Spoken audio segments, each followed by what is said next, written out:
I am going to ask each of you to make a decision at the end of today about whether you want to enter into this journey or not. That's going to be your decision. Now, I have to earn the right over the next hour to get you to say, yes, I want to do that. So that's my job. Okay, clear? Right, first statement, top of the workbook says this. As a real estate agent, your most important activity is generating leads. Your most important activity is generating leads. You know, of any sales process, usually the most difficult and the most stressful and the thing that causes the most ongoing concern in a salesperson's life is this thing of generating high quality leads in the first place. If you could just generate a steady stream of high quality leads, just about every other problem in your business would disappear. I mean, that's the reality of real estate. The money is made and lost in this thing of generating leads. Now, it's not just me saying that. Research has been done with the top agents in the world, and this is the thing they discovered. That the primary thing these guys and girls do well is they generate leads well. And they have a system that generates a consistent flow of leads. Okay, so I want to read a quote from a guy called Gary Keller, very clever guy, founder and chairman of Keller Williams. The largest real estate company internationally by agent count. I think they've got 125,000 agents. And Keller, about 12 years ago, wrote a book called The Millionaire Real Estate Agent. And in that book, all that book was basically was a documentation of a whole bunch of research they did with their top agents. So they took from all of their agents around the States, they said, okay, who's earning $1 million or more in personal commission? And they took those people, they brought them together for 2 weekends in a row, and they had a workshop, and they asked them a very simple question. They said, what does it take to earn $1 million as a real estate agent? And they let the agents answer the question. And they documented, and then they started seeing some commonalities between all these people.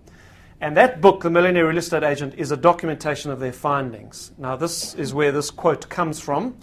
Can I just see a show of hands before we read this? How many of you would like to earn more? Oh, good. I'm in the right room then, okay? So, listen to Gary Keller's words. One of the first things I ask when consulting one-on-one with someone who wants to earn more is, so you've just raised your hand, you want to earn more, you're sitting one-on-one with Gary Keller. What's he going to ask you now? Do you have enough leads that if you closed them properly, you'd be reaching your goals? So now, you raised your hand, I'm going to throw that question back at you. Do you have enough leads consistently coming into your business that if you just closed a reasonable percentage of them, whatever you think a reasonable percentage is, you would make the number that you would like to make? Now, is there anybody in the room honest enough to say no? You don't have enough leads coming in. Yeah. Well, I mean, you know what that means? That means you're ambitious. That means you want more than you currently have. Good for you. Now, what would Gary Keller tell you? So if they say no, I tell them to put everything else on hold and go and get more leads. Folks, I want you to understand how staggering, how radical that advice is. Gary Keller would tell you, what on earth are you spending your day doing? Forget about that seller who will not listen to you on the overpricing of, just forget about it. Go and get more leads. Forget about the buyer that you've shown 10 things to and they can't quite make up their dilly-dally mind about. Just go and get more leads. The reason why many real estate agents spend time with the wrong people is because they don't have anybody else to spend time with. Why? Because they don't have enough leads. You want to be a successful real estate agent that makes more money in fewer hours with better quality clients. You have to solve this problem. You have to find a way to generate a steady stream of, in my view, warm, pre-qualified leads. Now, what's the problem here?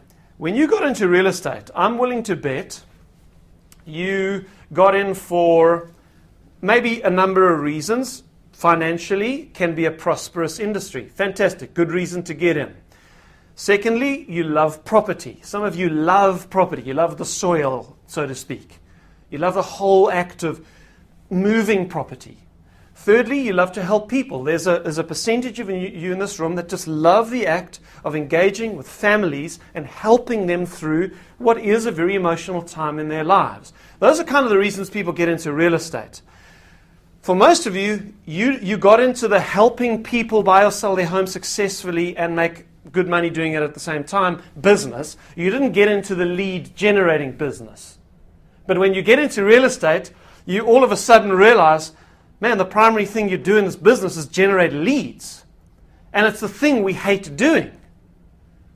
I mean, I don't know if you love cold calling, or you love door knocking, or you love dropping flyers in people's post boxes. That's not why most people get into real estate, because that's the thing they just can't wait to get into. No. And so it's this unique, frustrating industry where we get in for one reason, and then you realize once you're in, man, I'm in a totally different kind of business than I thought I was in. I'm in the lead generating business. You have to solve this problem. You can't just ignore it. And in my view, you can't keep up the stir up the dust. We'll talk about what most agents do when they get into that panic mode where they need more leads. There is a better way. It's called working systematically by referral. And I can teach you how to do that. No question, I can teach you how to do that. So the good news about what I'm going to teach you is we know that it works, and I know that anyone in this room can do it. I've taught 20-year-old kids who are in there. If you're 20 years old, you are a kid. Sorry. Are there any 20-year-olds in the room?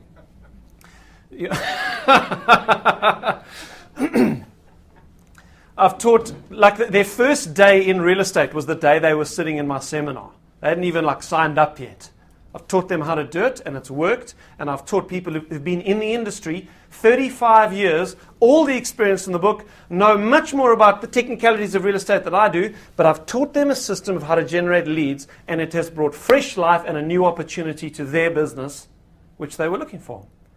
Anybody can do what I'm going to teach you. Why? Because it's about caring for people. It's about building genuine relationships of value with a pre-selected group of people and working through that database of people. You can do that. Now, what's the one caveat? Well, there's two caveats. Number one, there's two types of people. One type of person that succeeds with my business, and there's two things which we see in them generally. Number one, the ethos, the worldview behind my system resonates with their heart. There is a certain type of person that when they see a system that is about building relationships, about adding value, about being a blessing to other people, it resonates with them. It's who they are. And it's fantastic for them to see a profitable, viable system that squares with how they see life. That's the kind of person that succeeds with this. It's in their heart. You can't fake your way into building relationships of trust with people. So there are some people that this will not work for. Those who are in the industry for a quick buck, this system will not work for them. Secondly, those who've got discipline. Because what I'm going to teach you will not work overnight. In fact, I can show you the graphs. It's between kind of 4 and 9 months where the graph of discipline suddenly just shoot through the ceiling. But I'll tell you what, of 9 months of discipline with very little to show for it, of making your calls, using the dialogues, writing your little notes, keeping in touch with the database, doing all the things I'm going to teach you to do, that takes a special kind of discipline. Now, I wish I could tell you that it wasn't going to be that way, but rather count the cost now, rather know what you're getting in for. This is not a get-rich-quick scheme. It's a get-rich, slowly but permanently scheme. How does that sound? The best type of lead, I want to suggest this to you, and then hopefully you'll prove it for yourself, is a referral. So not all leads are created equal. For example, You will have a 3 to 5 times higher conversion rate on listing presentations with a client that has been referred to you than someone who's been procured through some other cold marketing technique. 3 to 5 times higher conversion. That's enormous. You know what that'll do for your business? Not only the amount of money you make, but the number of hours you work. People who work by referral, statistically proven, make more money and they work fewer hours. Best type of lead is a referral. So let's test my hypothesis. So in your manual, I've got like a little scale of 1 to 10 there. Just put an X in the box out of 10 that you think corresponds to the following lead generating techniques. So 1, very low lead generating technique, so low quality lead and difficult and unpleasant. 10 being the very best type of lead you can generate. So how would you rate, on a scale of 1 to 10, cold calling? Okay, so we have your answer. Tell us how you really feel.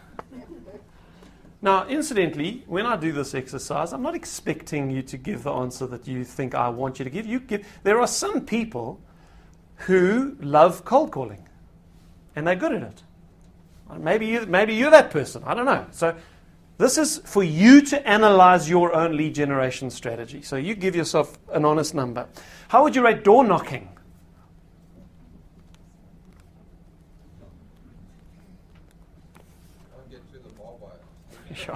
Yeah, door knocking is not what it used to be, is it?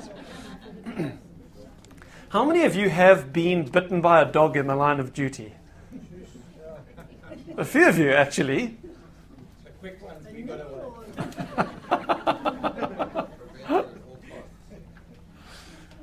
Shame. Okay, how would you rate print advertising, let's say, as a lead generating strategy? How would you rate online advertising? Yeah, the private property guys. Well, we're not afraid to ask the difficult questions. How would you rate, what are some of the other, approaching private sellers? There's an enthusiastic group of people. They just love hearing from you, don't they? You're only the 27th estate agent that day that's knocked on their door. Okay, how would you rate a referral from a past client when you contact this seller, Mrs. Edwards, let's call her? She's already expecting your call and she's heard nice things about you from her friend. How would you rate that? Okay, so now I want you to look at your grouping of crosses. And I want to ask you, have you proven to yourself now that the best quality lead is a referral? Are you happy with that statement? Okay. So some research done by the National Association of Realtors in 2015. They published this report called The Profile of Home Buyers and Sellers. And here's what they discovered. This is fascinating. What percentage do you think? A certain percentage of sellers find their agent through a referral. Okay, it's 42. 42% of sellers find their agent through a referral. And I mean, isn't this human nature? This is how, as human beings, we work in any field of our lives. I mean, if you're looking for, your geyser bursts, and you should know a good electrician and plumber, but let's say you don't, what's the first thing you do? You call a friend who's busy building. Do you know, we've just done this at our house. In fact, we were looking for an electrician. Friends of ours are busy building. Hey, we've had bad experiences. Is your electrician any good? Oh, he's fantastic. I'll give you his name. And that's the guy that came. I mean, ladies, how many of you, your current hairdresser, you got through some kind of referral from a friend or endorsement? You didn't just walk into a place cold. Just, can I see your hands, please? Just nice and high. Yeah, so it's most of the ladies in the room. 90%. The other 10% have got shaky-looking hairdos.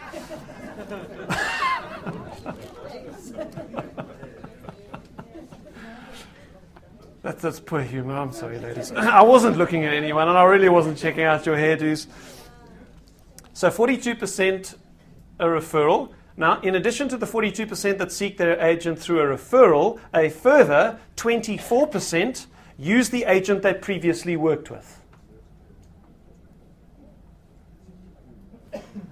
Now, let's just... Okay? So higher in your experience. No, well, obviously they had a bad experience. Yeah. So a quarter of people reuse their same agent, 75% aren't. That doesn't say much for the quality of the service people are getting, does it?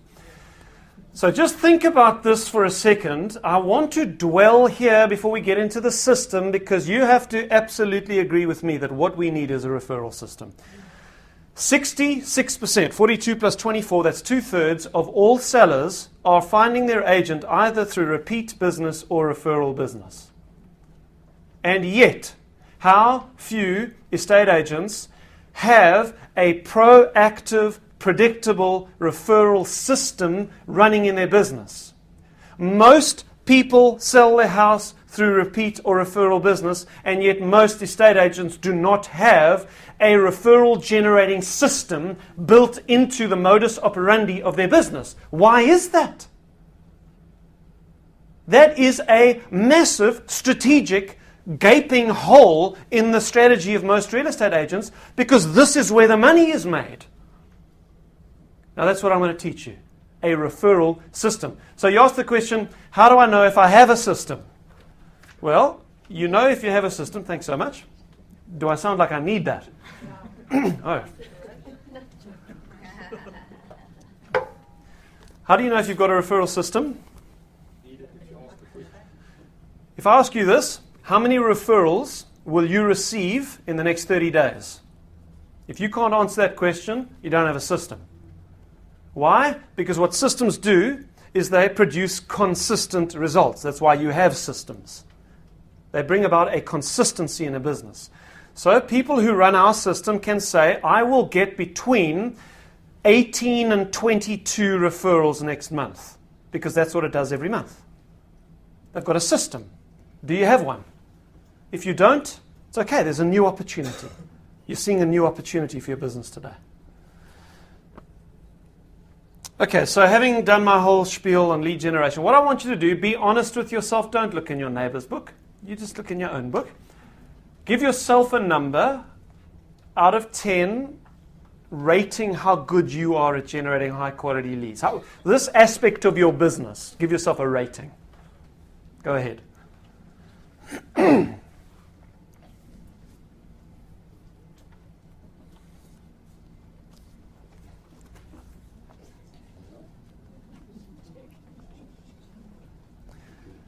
Okay, you've done it. So my job at the Successful Real Estate Agents Seminar, and then through the intensive launch program over that 14 weeks, my job is to do this, two things. To raise the rating of the average lead you generate, so to take you from a 6 out of 10 to a 10 out of 10, to get you generating a higher quality lead. That's my first job. Second job, to get you generating more of them. Most people generate referrals passively. Most people generate referrals passively. What does passively mean? Yeah, you just wait for it to happen. It kind of, you do a good job and you wait around, and then the phone rings one day and someone's spoken about you. Can I just see a show of hands? How many of you think, genuinely, that there's been a transaction where you went above and beyond the call of duty? You really did go the extra mile, as they say. Can I just see a show of hands? And you feel like, man, I really pulled out the stops. Okay, great. It's all of you. How many of you have done that and not received a referral afterwards? Can I see the show of hands? Nice and high. You did not get a referral after that. Okay, now why is that? Okay, didn't ask? Yes, absolutely. That's one of the big reasons. Didn't keep in touch afterwards. That's another big reason. But you see the point that's being made here.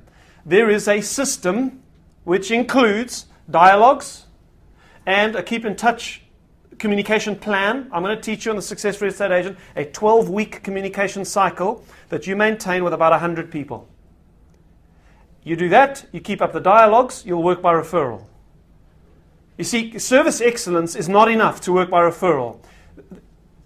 So this is the point I'm making here. Most people, when they think of working by referral, this is what they think of, Most people think that the only way of getting referrals is by, what's that 3-word phrase that we use to describe, I do a good job, they're speaking at a dinner party and my phone rings. What's that called? Word of mouth. Most people equate working by referral with word of mouth.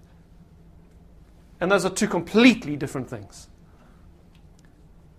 One is passive, one is proactive. One is kind of wishful thinking marketing, and the other one is systematic. It goes into the database, actually goes and fetches those referrals. What is here we go. Referrals must be generated proactively, and that is done by having a system. You've got to have a system. What do systems do? Systems ensure consistency. Well, they require discipline, but they ensure consistency.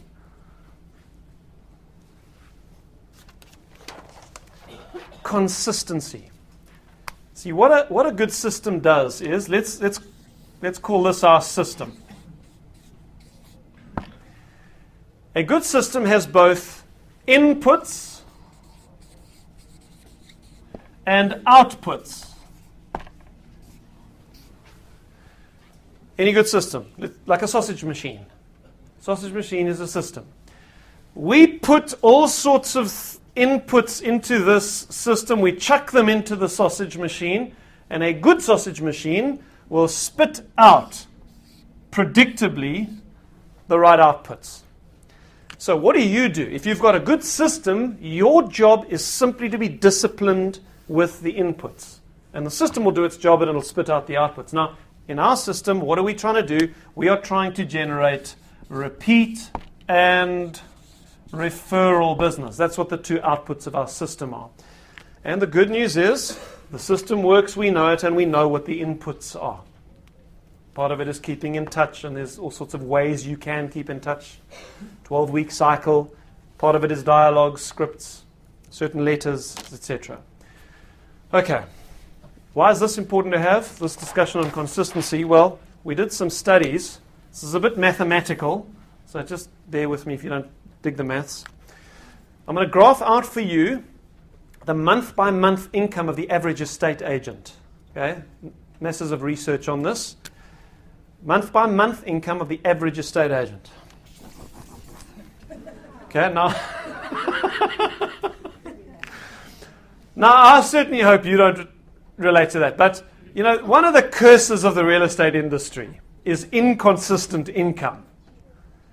And you know what it looks like. So you wake up this morning and you've got this sick feeling in the pit of your stomach because there's no leads, there's no deals in the pipeline, there's no hope, there's no clue actually what to do. So we now need to get things happening quickly because there's pressure. So we go into what I call the stir up the dust season or mode in your business, which is basically doing absolutely anything and everything you can to try to put together some kind of lead that you can follow up on. So we wake up, we're a bit sort of wide-eyed. Your husband, your wife looks across the bed and they know. They've seen this before.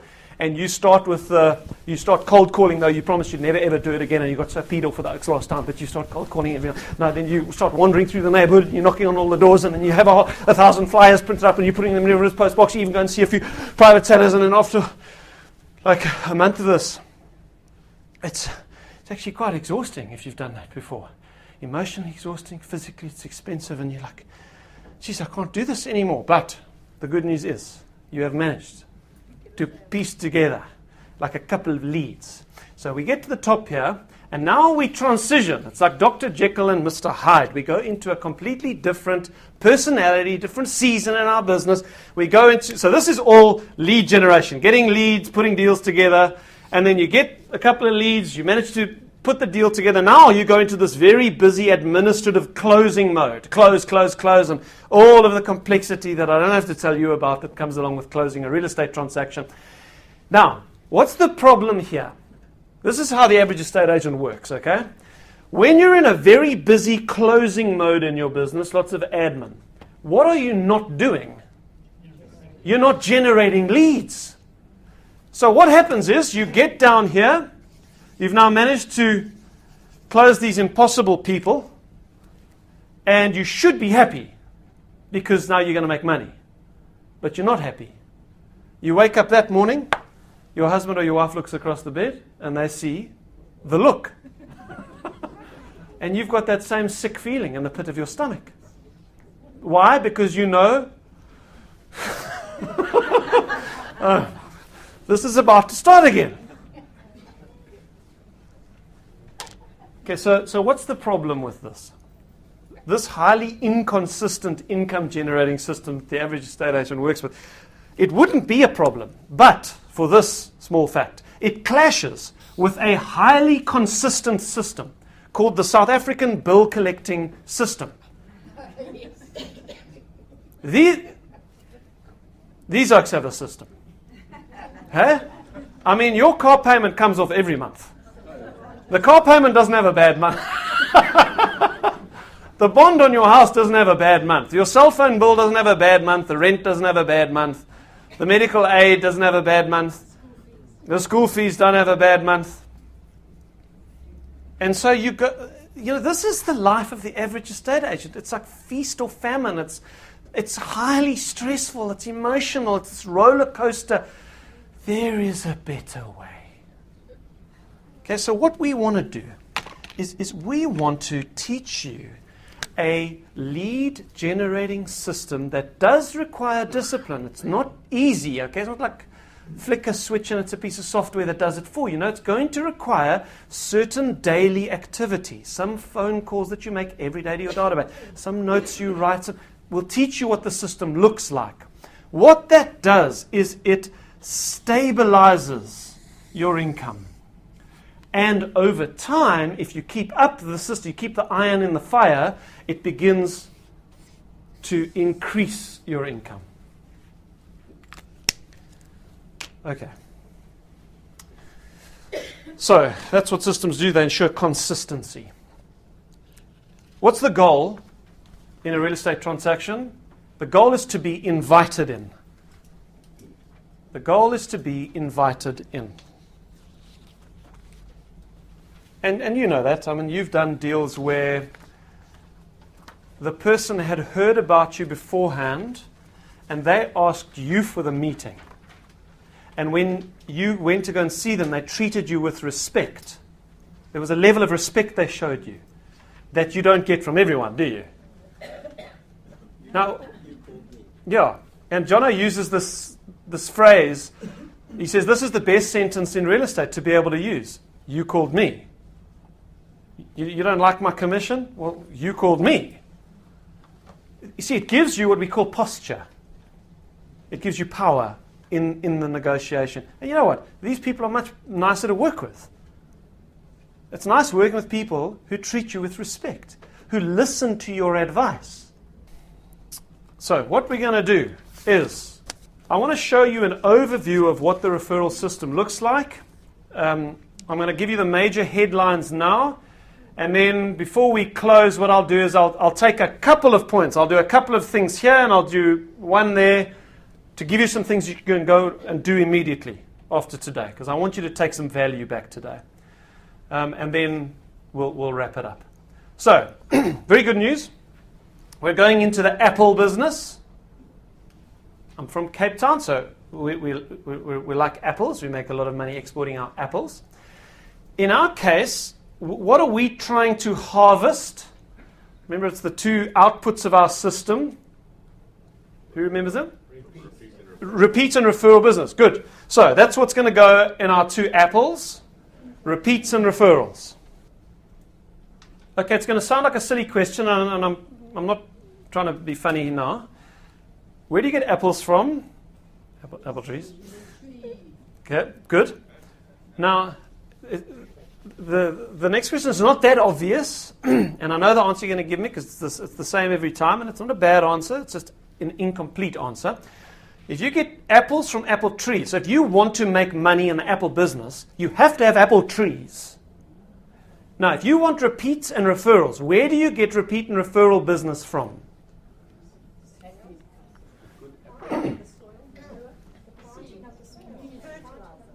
Okay, let's get literal. So literally, where do you get repeat and referral business from?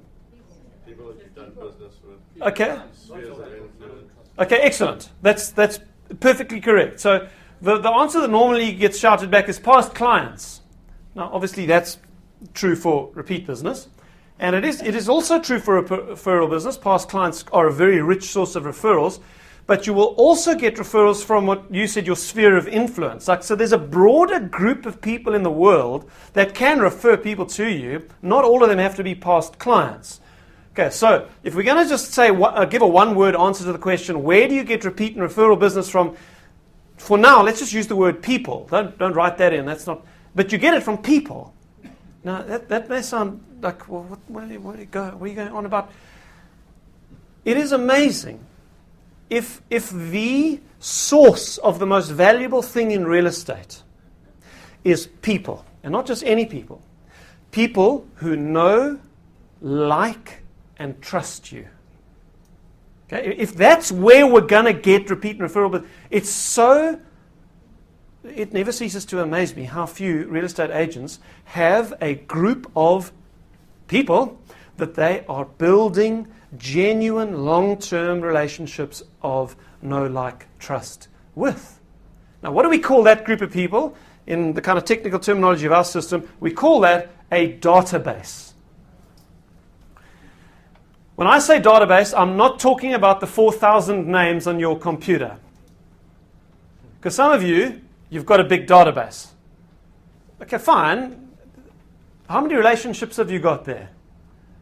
When last did you have face-to-face contact and a warm conversation with these 4,000 people? It's not possible.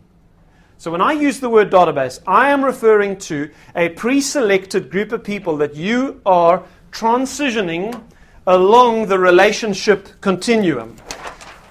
This is the job. We go from people knowing you to liking you to trusting you, okay?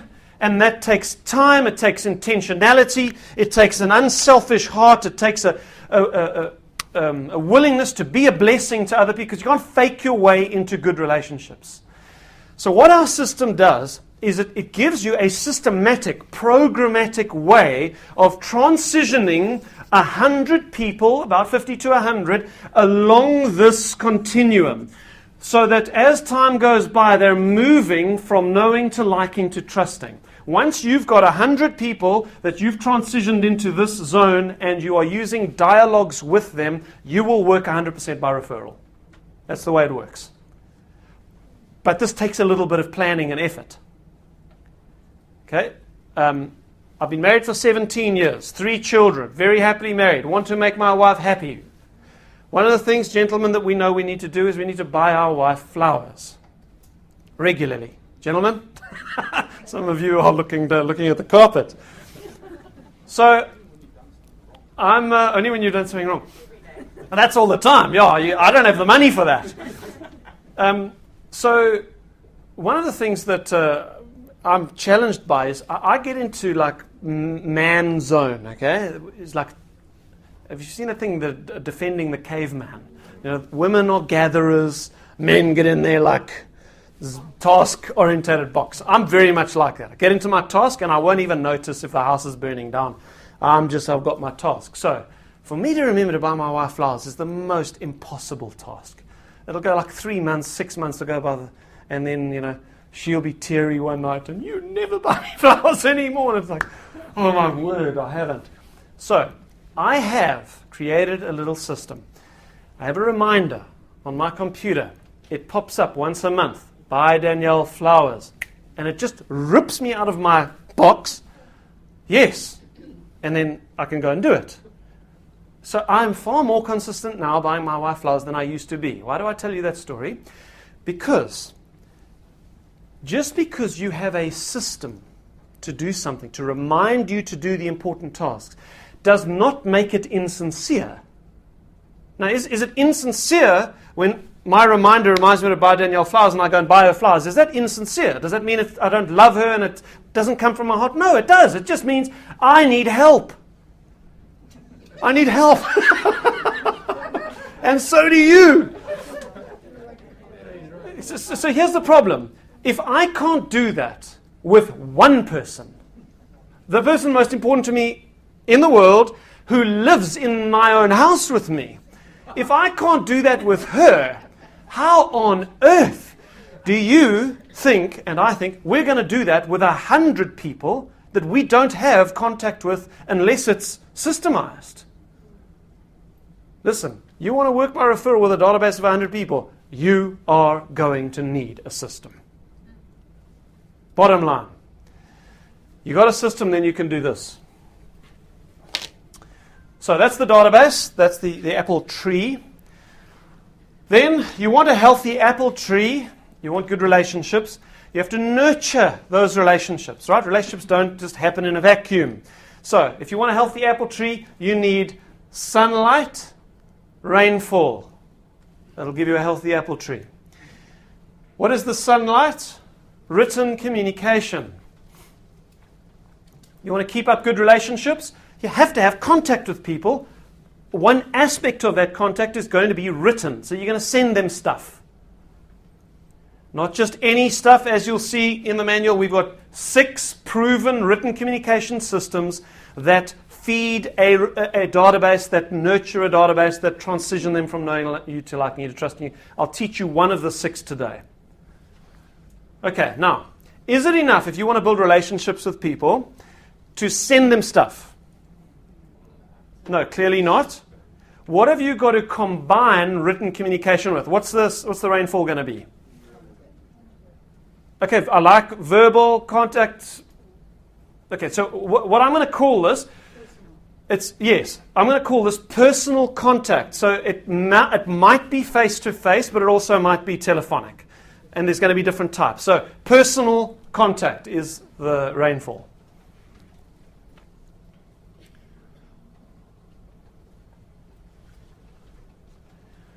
Three major types of personal contacts I'm going to teach you. One of them has 3 subsections. Okay, we won't have time to go into that today.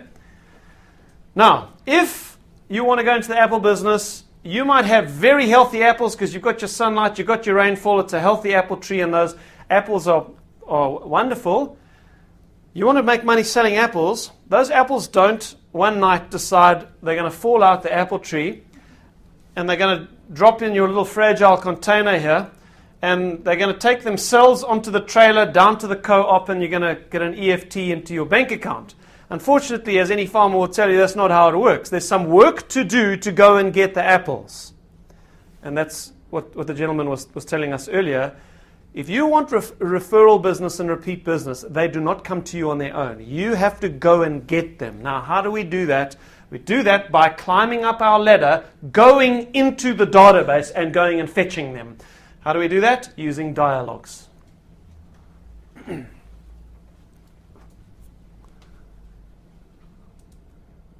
Research-proven dialogues. I'm actually going to teach you 14 different dialogues on the Successful Real Estate Agent Seminar. And when you get onto the intensive launch coaching program, if you decide to go that route as well, you're going to get a dialogue sheet with all 14 on them. And one of your daily goals is going to be to role play. Each week I give you one of the dialogues to role play with your partner 10 times a day, 5 days a week. So let's just stop there for a second. You want to become a good salesperson, you have to be well scripted. Some of you know that. Some of you do that naturally because you've been in the industry for years and you've just kind of figured out your own dialogue. So when you go to a listing presentation, for example, you'll have certain things you say that just come from you every time. So you are scripted.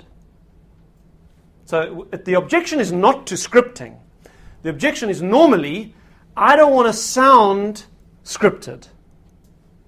You know, you've all had that experience where you're sitting at home at night and the phone rings and it's a telemarketer. Normally the phone call starts, hello, how are you? Yeah, it makes you irritated. Within the first 10 seconds of that conversation, you can tell the person on the other side of the phone is reading something. Now, that experience has given scripts and dialogues a bad name. We don't want to be like that person, and I do not want to turn you into that person. The difference with exceptionally skilled salespeople is that they have learned their scripts off by heart. They have internalized the scripts and dialogues so that they say them naturally, on demand, confidently. The only way to do that is to role-play dialogues. You cannot have an objection to role-playing if you want to get on my system. If you're not into dialogues and role-playing, don't even start. There's some free advice for you. Because so much of this depends on going up into the apple tree and getting the referrals. Right, once you've harvested your referrals, I'm going to shoot through the rest of this. You've got to treat them well. Okay, I've written a book on service excellence. I don't cover it on the Successful Real Estate Agent Seminar, but if you get on the Successful Real Estate Agent Seminar, I bundle that little book in your classroom so you can go and read it. There's 6 research-proven sales techniques that you can use during the course of a transaction with Mrs. Edwards that will highly increase the likelihood of her speaking about you to her friends and family. So service excellence has got to be in place. And then, excuse me, you're going to need some technology to help you drive your system. And I'm assuming you guys have got that here. Johnny, you've got a contact management system that the agents can use. Great. Okay, so that right there is a very good representation of a referral system. That's what it looks like. So let's get into some detail. What I want to do is just give you a few practical techniques you can go and implement, and we're going to start with this one here, the database. That's where we're going to be discussing. I'm going to show you what these 4 things are. So the first step towards creating a responsive database, the first 4 steps, just fill these things in on the top of page 3, is to build, sort, capture, and prime.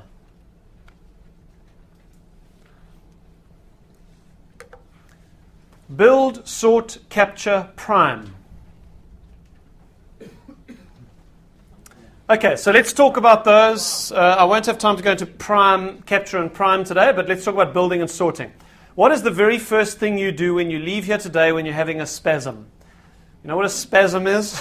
A spasm is something that grips you violently, and it's quite unexpected. You're just cruising along one day, and all of a sudden, yo! And it's incredibly intense. Like, consumes you. And then, it eases up quickly. And what the hell was that? And it doesn't last very long. Now, that's what happens in a lot of training, is people have a spasm of enthusiasm. It's very intense at the time, doesn't last very long. So, if you're going to harness the spasmodic energy from today, here's the first thing you go and do. So one of the most fruitful exercises you'll ever do in your business is to make a written list of everyone you know personally. Make a written list of everyone you know personally. Has anybody here ever done that exercise? You done it? Do you remember how many you got to? 160. Okay, I'm going to recommend you shoot for 500 names. You think, wow, that's a lot.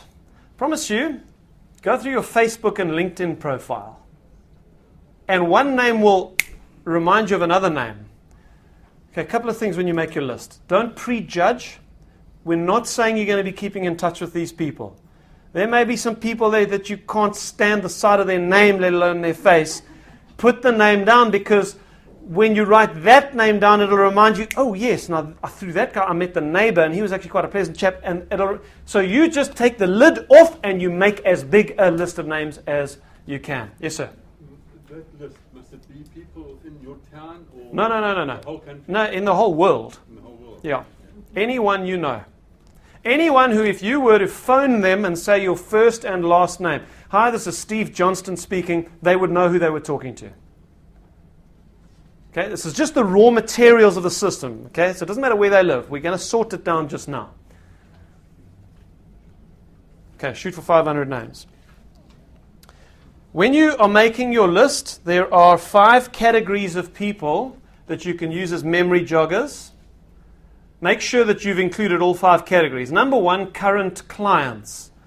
I'm going to teach you a dialogue on the Successful Real Estate Agent Seminar that is massively fruitful in getting referrals out of your current clients. In fact, one of the things I'll tell you is that your current clients are the most fruitful sources of referral immediately. And sometimes you've only known them for 3 weeks. And you've known the people on your database for 3 years. But the ones who are currently buying or selling their home are very hot for referrals. And there's a psychological reason for that. So current clients, past clients. Can I ask you, have you kept in touch with your past clients? Some of you are hanging your heads in shame. It's okay. What you can do is you can send them some kind of what we call a confession letter.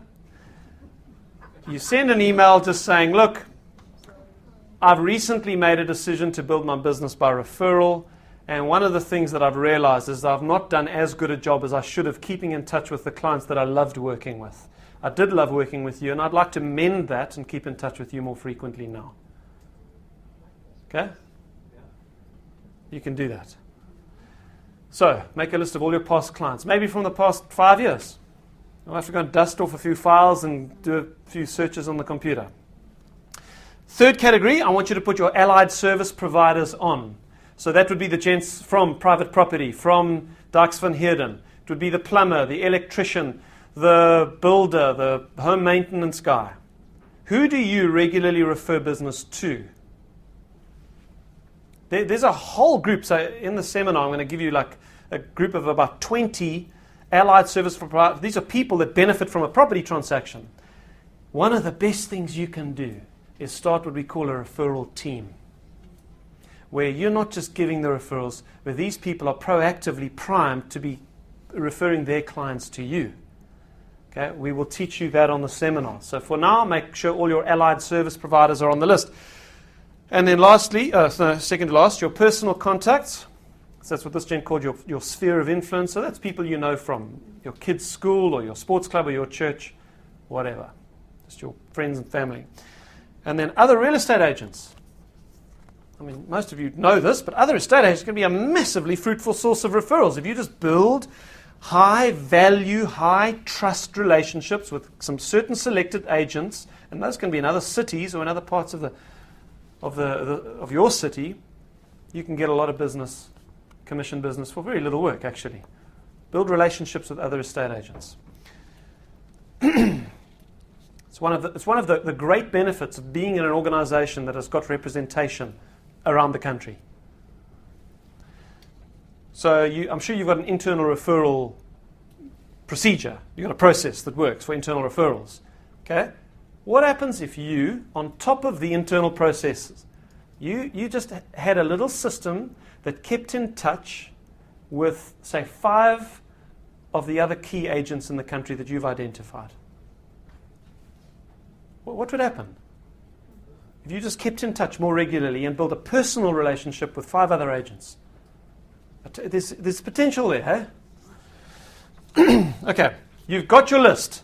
That's step number 1 when you're having a spasm. Step number 2, what do you do immediately after that? You take a highlighter. I'm going to refine this a little bit in the seminar, but here's the simple version. Take a highlighter, go through that list of 200, 300, 400 names, and highlight out, first of all, the people that you think are your advocates. Now, what is an advocate? Your A's or your advocates are the people most likely to use you themselves and refer you to others. And or refer you to others. You might have someone who's sitting in Joburg who's the PR manager for a corporate there, or sorry, the HR person. She's dealing with people moving, transfers, people moving into Durban constantly. That person cannot use you to sell their home, but that person can refer a lot of business to you. So that's why I say it doesn't matter where they live. What matters is, are they part of the 100 people most likely to refer business to me? Doesn't matter where they live. So that's who you're highlighting. So shoot for between 50 and 100. Okay, once you've got your advocates, then you've got a much bigger group of people called your Bs. I'm going to put together a package. I don't want to steal my thunder, but I'm putting together a package for you guys, which you can thank Jonathan for, which is going to include a bunch of the products that I normally sell separately. One of them is a thing called the Profitable B list. It's a 13-week e-coaching thing where I take you from having no functioning B-list strategy, which is essentially going to be an email newsletter that you send out to a big group of people every month. I take you from not having nothing after 13 weeks to have a fully functioning B-list strategy with a bulk email, with a soap opera sequence that gets triggered every time someone adds. I know you don't know what that is, but it's fantastic. Okay, that'll get bundled in with the product. So we've got a strategy for these Bs. Who is a B? People worth investing your time and effort in. People worth investing your time and effort in. There's going to be a much bigger group of people than your 50 to 100 advocates who you think, that's a good person. They're not very far along this know, like, trust continuum. Maybe they're back here. They're not going to be very fruitful right now. But man, if I can keep in touch with this person systematically over the next 2 or 3 years, I can move them slowly towards us, and I can get them to be an advocate, this would be an amazing person to keep in touch with. The beauty of a B-list strategy is that you can manage it with technology. It doesn't take a lot of time. That's why email newsletter is the best way to do it. So, practically speaking, you've got this big list. You've got 400, let's say. Let's say you picked out 75 advocates. What happens to the other 325 people? They all go on your B list, unless they are Ds. Okay, so let's look at Ds. Ds are people to be deleted from the database. Have you ever dealt with someone? I think that the technical term in real estate is a jackass. Have you ever dealt with a jackass? Okay, so one of the most liberating, wonderful things about working by referral is you get to choose who you work with. Why? Because you called me. You have the posture to refer on people you don't want to work with. You have the posture just to delete people off your database if they're unpleasant. Life is too short to spend your working hours with people who treat you with disrespect. But you need a system that gives you options. That's what I can give you. So delete the people you don't want to work with. Just cross their names off. Anybody who's not crossed off is, if they're not an advocate, they're going to go on your B list. You got it? Yeah. Is it clear? Okay. We're off the database now, and I want to just give you one written communication technique. Super powerful. And you can go and do it today. In fact, I want to challenge everyone to do this at least once today. It'll bear fruit for you. Okay, and it's a funny little technique that we call personal notes or handwritten notes. So it's actually number 2 of the 6 that I'm going to teach you on our seminar.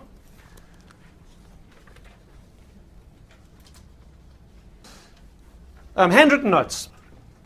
This is such an old school technique, as you say, and yet it is the most powerful little technique in the real estate business. I don't know why more real estate agents don't have this as a discipline in their business. So I want to try to sell you the technique of using handwritten notes in the next 10 minutes.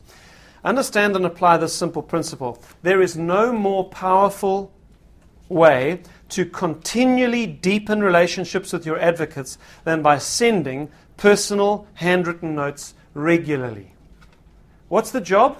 The job is to get people to move along this continuum, from knowing you to liking you to trusting you. And I've just told you there is no more powerful way to do that than consistently sending handwritten notes regularly.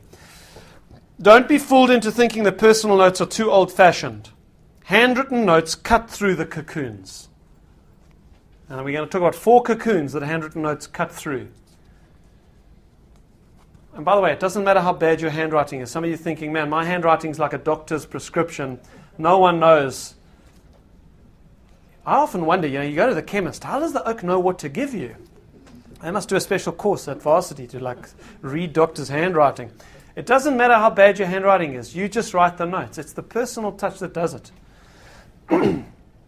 Okay, 4 cocoon. Well, what is a cocoon? People are withdrawing into protected environments in the world that we live in. I mean, we were speaking about it earlier with gated communities and security wire. That's just one example of a cocoon. We do not live in the same world we lived in 60 or 80 years ago. People are separating themselves. People are jaundiced. They are skeptical. They are sick and tired of being bothered. There are billboards on every corner of every freeway. There's advertising everywhere. They're just sick of it. People are shutting down. That's why marketers are always looking for the new way to get people's attention. Okay, so there are all these cocoons. Well, handwritten notes cut through every single cocoon. First one, the physical cocoons. That means you can't actually get to someone's front door anymore. Well, handwritten notes are always opened. How many of you guys go over you go through the post standing over the dustbin? You do that. I mean, you just chuck half the stuff away without reading it. And most of it is real estate flyers that have been dropped in your postbox. So can you imagine someone's going through the post at night and they come across a square card, clearly there's a card inside, it's firm, and there's a handwritten address on the front. Can you imagine someone just going, throwing it away? I don't care who they are. I don't care if this is the most successful business person in your entire area and the gatekeeper PA never puts the phone call through. You get that person gets a handwritten note, they'll open it. You just cut through the first cocoon, the physical cocoon. Second one, it cuts through the intellectual cocoons. That means they will actually engage with it intellectually. They will read it. So handwritten notes are always read. Because you might say, well, I'm clever. I put my flyers, I slip it under their door, and it's not even in an envelope, so they don't have to open it. So it's there. Yeah, but how many people will actually stop and read through that? Okay, so ask yourself this question. Somebody's going through the post, they find a card. Ooh, what's this? They open it up. The card sort of flops open halfway, because cards do, and they see this handwriting. What are they going to do? They're going to read it. It is not possible for someone to just throw it away without reading it. They're always read. Thirdly, what's going to happen when they read it? The note will then cut through the emotional cocoon. And I think these are the most difficult to cut through, by the way. Emotional cocoons, that's where people just will not trust anymore. They're sick and tired of being bothered. They don't want to... Okay? A handwritten note just slices right through that and gets to their heart. Handwritten notes always touch people emotionally. They always touch people emotionally. Think about this. Unfortunately, the answer is probably not recently because people don't do this anymore. But think about the last time you got a handwritten note from someone. Can you remember a time? How did it make you feel? Shout out an emotion to me. Special. Why? Precisely correct. Someone took their most precious commodity in the world, time, and they gave some of it to you. In a world of bulk email, mass advertising, bulk SMS, insincere phone calls, that message, I took some of my most precious and I gave it to you, and I was thinking just of you, and I wanted to express this to you. I was thinking just about you when I did this, and I took the time to do it, and I've sent it to you. That is incredibly rare in the world we live in. Not only, let alone in our families. We do not, myself included, write enough little handwritten notes to our husband, to our wife, to our children. We don't do it enough. I've heard of a guy who slipped a handwritten note in his daughter's lunchbox every morning. I'm always challenged when I remember that. Let alone with our families. How few people do this as a discipline in their businesses. But they do. They touch people emotionally. Can I ask, would you keep that note personal or business oriented? I don't think it matters. If you're constantly keeping in touch with the same group of people and you're having contact with them, there would have been a phone call that preceded that or a face-to-face little pop-by meeting that preceded it. When you are building a relationship, you find out what is going on in people's lives. You know the circumstances of their life. And so it becomes easy to populate the notes. I know it may sound very ethereal and academic now. When you're in a relationship, it's, hey, so glad that thing came through for you, or sorry to hear about what happened with your daughter. Just know that I'm thinking of you. It's much easier when you're in relationship. Yeah. But if it's business related, it's fine. So glad the transaction's working out. If there's anything I can do, let me know. It has the same impact. Okay, I know I'm on this, banging on this drum now, but just let me bang on it for another 2 minutes. When you have got, I said one person to do this with is difficult. And by the way, you've got to keep them there once they're there, because they can slip back. Eh?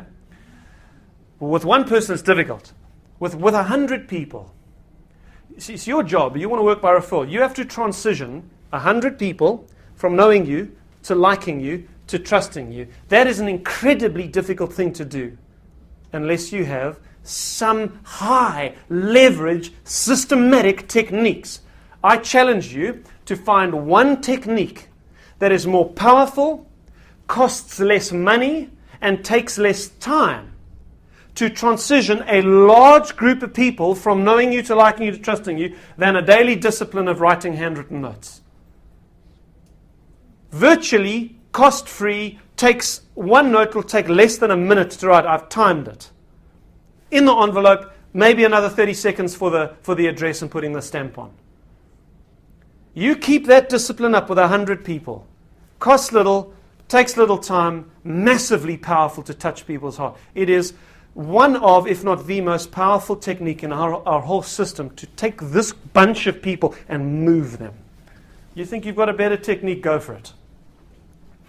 I'm telling you, you won't find it. The elimination cocoons. Handwritten notes are often only thrown away months after they're received.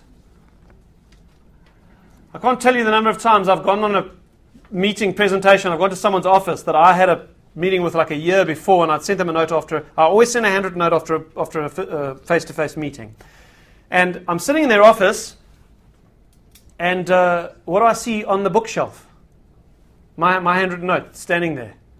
See, people have a conscience attack when they've read a note. Oh, that's so nice of them. That was amazing. The conscience will not allow them to throw it away. And it's like, ooh, on the computer, on top of the TV, on the bookshelf, and it stays there for months and months. And every time they see it, they think warm and fuzzy feelings about you.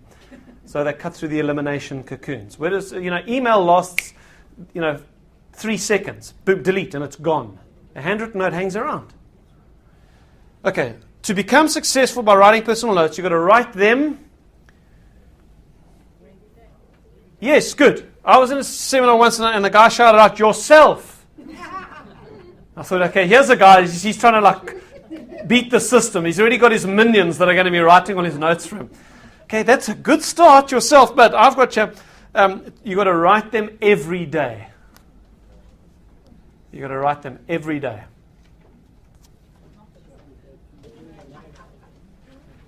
Okay, I could tell you lots of stories about successful men and women who've used handwritten notes as a discipline. George Bush Sr. being one of them. Amazing story. I'll tell you that at another time. Okay, let's finish it off by talking about critical mass. What is critical mass? Who is an ex-science teacher in the room?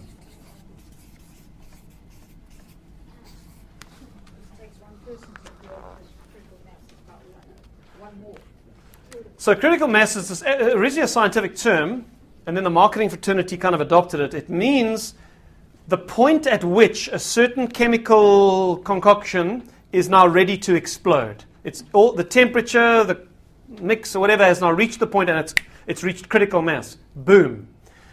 So the marketing fraternity quite liked that, and they said, okay, what we're going to use this term to describe is a phenomenon when a certain brand or an individual representing an industry becomes synonymous with the whole industry. And so we no longer even call this industry by its generic name, we just call it by that brand name. Give me an example. A creepy crawly, that's a great example. So in South Africa we don't have, I don't even know what that thing is called. It's a creepy crawly, exactly. Other examples, so you don't do an internet search. You Google something. Yeah, Hoover, it's kind of lost it. The next generation don't know that anymore. Like a Checkers used to be a plastic packet. The kids, my kids don't know what it. Anyway, so in real estate, what critical mass means is when these people, if you've reached critical mass with a group of people, when they hear buy house, sell real estate, property, they immediately think of you. You are top of mind. Top of mind awareness is what Gary Keller calls it. Right, now, if you manage to get critical mass, which is what my system will teach you how to do, there are a certain number of touches you have to have with your advocates in a 12-month period, and we've got that into a 12-week cycle with all the written, all the personal. It's perfectly laid out for you what you need to do with these people. Let's say you're doing that. You've got critical mass. What is the potential of that? I just want to show you why this system works. You think, man, I build relationships with 100 people. Well, how can I make a fortune doing that? Well, in your workbook, I think it says there, a Gallup poll showed that the average person knows 285 people that they will have contact with in some way or form, in a position to influence them. 285. So, if you build a database of 100 advocates, and each of them know 285 people, how many people do you get access to through your advocates? Yeah, I know it's difficult. Well, you take these two here and you stick them over. That's how I remember it. 28,500, correct. Now, I want to ask you, okay, so let's say the average person moves every, this is also in your workbook. I'm going to say 5 years. I've heard between 3 and 7. 5 just makes the math a bit easier. So let's say the average person moves every 5 years. That means of the people, this is just first generation referrals, by the way, and you'll get second, third. These people will refer you to others, refer you to others, if you're doing your service excellence thing properly. So it's 5,700. If the average person moves every 5 years, every year, 5,700 of these people are going to be moving. Now remember the National Association of Realtors stat. 66% of these people you can get, I think you can get more by the way, but you can get access to those deals. 66% of them are going to do those deals through repeat or referral business. So I mean, somebody's got to calculate. What's 66% of that? It's going to be about 3,000. 3,200, something like that. You're not going to go and do 3,200. So let me just ask you this. How many of those do you need to do in a 12-month period to make you happy? All of them. Man, you're going to be dead by the end of the year. So let's say you want to do 10%. What's that? 570. Okay, you're not going to do 570 deals. That'll also kill you. 10%. So let's just say 1%. Okay, 1%. 57 deals. Plus, of your 100 advocates, let's say 20% of those are going to be moving. That's 20 by repeat. So this is referral. This is repeat. You've got 77. So I'm going to put that up at the top here. 57 by referral, 20 by repeat, 77. I've just showed you a way that you can do 77 deals a year. How'd you like to wake up on the 1st of January every year? Now I've got 77 deals in my back pocket. Why? Because people know, like, and trust me. Listen to me. I'm not blowing smoke. I'm not selling you snake oil. This is how the top real estate agents in the world work. There are exceptions to that, I know. Guys who are big into geographic farming and they work 14 hours a day. Fine. This is the predominant rule. I've just showed you a way you can do 77 deals a year. You know what's nice about that? You ever knocked on one door? You ever made one cold call? I'm not against show houses. I'm not even against direct mail and cold call and door. I'm not against those things. If you want to supplement this system with those other things, great. They have a branding, they play a branding role as well. So great, I'm happy with that. But we've got clients. I was with a client last week who's been running my system for 10 years. She does not do show house. She's one of the top agents in the Cape, and her weekends are her own. Why? Because people wait for her, they respect her, she sells everything on private viewings, she controls her business. Because people know, like, and trust her. My clients will get back from a 2-3 week holiday over December, and they will have 7 or 8 mandates waiting for them, and our people will give it to them when they get back, because people will want to deal with them. Why? Because they know, like, and trust them. Guys, I trust it's a blessing to you, and I trust I was a blessing to you this morning. I trust you've got something out of it. I want to thank you again. I'm looking forward to a profitable relationship with you guys. The principals in the room, I'll have a word to say with you. We will chat afterwards. I think there's great potential as a team to do something here, and I'll help you with the coaching thing.